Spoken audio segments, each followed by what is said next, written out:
my next prediction. All right. Prized top catcher available on the market. Ooh. Because he wasn't traded at the deadline by the Cubs, which everyone thought he gave his goodbye speech. Yep. So weird. Willson Contreras to the Detroit Ooh. Tigers. Okay. 3 years, $62 million is my prediction. Hear me out. Okay. All right. New front office man in town. I don't want to say GM because that's not his technical title. Okay. But the head of baseball operations for the Tigers, Scott Harris, in town.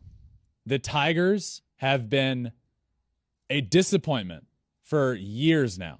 Unacceptable. And it started at the end of my brother's tenure there. He gets traded for nothing, right? Mm-hmm. You didn't get a good return.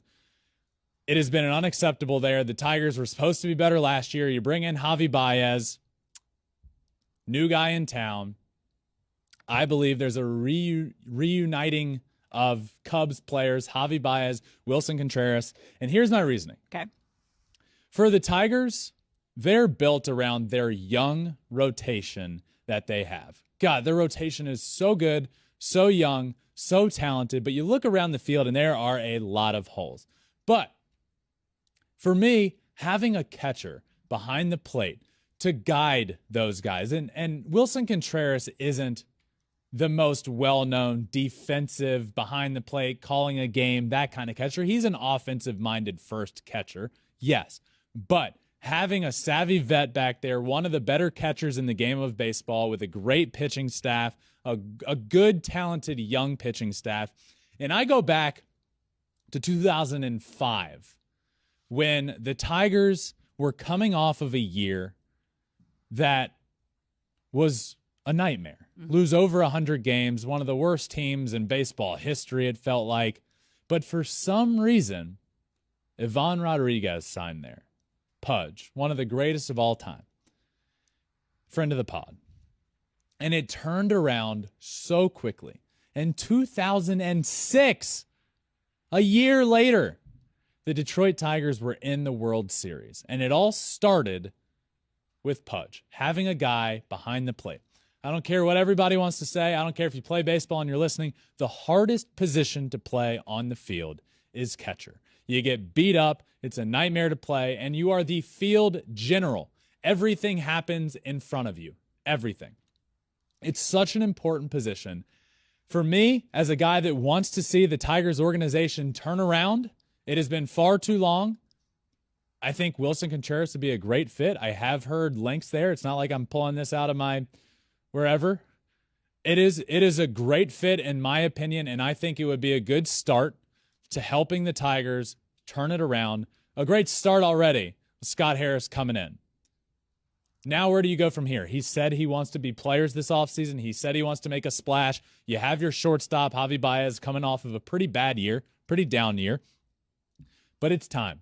And I think Willson Contreras would be a good fit there for the Tigers. So that's my prediction. Pretty bold there. That. But I like you like it? I do. All right. Yeah, he seemed like a very beloved guy. And especially like you want to go to a place where you're going to be welcomed. You're building what's the word I'm looking for? A culture. And he is such like a guy to help wrap around that and be that culture guy. But by the way, before I ask your final pick here, speaking of baseball culture, baseball town, the city of Detroit, very near and dear to my heart, is baseball heaven when they are good. It is so much fun. The city deserves a good baseball team. Mm-hmm. It deserves a team that is winning games. It has been so long, and for a while they had one of the greatest teams ever to not win a World Series, and to get so close and to not have it. God, I want the city of Detroit, and I want the Tigers to be back to winning baseball games here soon, and I think Willson Contreras would be a great fit. So just had to say that. Alex, your final pick here. We're each getting two. Yep. Who is your next pick? Probably the biggest name in the free agent market right now. Might have heard of him. We might hear his name in a couple of minutes here in the MVP Brandon Nimmo conversation. Aaron Judge Aaron to Judge. stay with the New York Yankees, and they are going to give him $336 million over 8 years, putting him at about $42 million a year. Now, we just heard the Yankees come out during the owners' meeting on Tuesday say, I want him to be a Yankee for the rest of his life. So I think they're going to do whatever it takes. They would be so silly, and it would be such a fail if the Yankees didn't do whatever it took to keep Aaron Judge, who just had one of the greatest offensive seasons we have seen in the game. Keep him in New York. Give him what he wants. As you've said over and over again, give him that captain. Give him whatever he wants and needs to keep him in New York. I think if he could pick in a perfect world, yeah, I think he wants to be in New York. Yeah. And I have said many times, it's a massive failure for the New York Yankees if you don't sign this guy to a lifetime deal and put a C on his chest and make him the first captain since Derek Jeter, big number 99 out in right field. He's a legend. He's an icon out there. Yeah.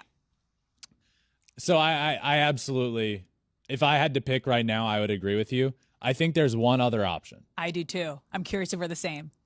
Also in New York? No. Oh. Well, okay, maybe two other options. But if he goes anywhere, yeah, because I don't think. Look, sure, in a perfect world, in a fun world, you could say Steve Cohen will not be outbid for Aaron Judge. My one other option, would be the Giants. My one other option would be the Mets.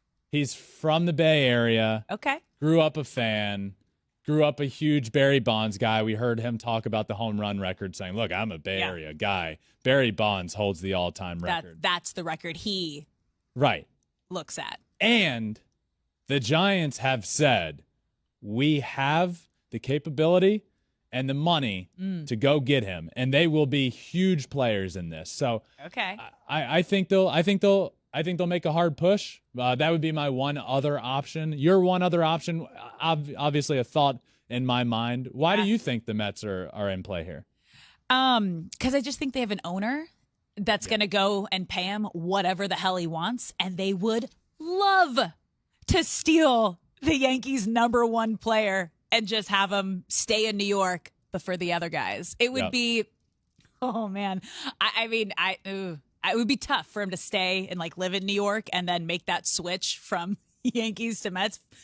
Those fans would not be happy, but they got the pockets to do it. You know what's an interesting point here, and you are right. Steve Cohen has the pockets to do whatever he wants. Yeah. I think there's an interesting world. What? In which they are players to drive up the price so that the Yankees might have be to in his pay benefit. more than they would be comfortable for, because they have said they won't be outbid for Aaron Judge. So who steps in? Steve Cohen. He hears something like that. All right, let me drive up your price. Next thing you know, he's taking away a lot of their payroll just to drive up the price for his crosstown rivals. Ooh. I could see that being a case That's here. a good play. That's like a shark businessman billionaire play right there. Right. And he's the wealthiest owner. So what are the two outcomes there? You drive up the price for the Yankees, put them in a position they'd rather not be in, or the Yankees say, nope, we're good. And you wind up with Aaron Judge on your team. Yeah. See, that's dangerous. That's probably the most dangerous competition. I just got excited about that possibility. Fun, right? That could be fun.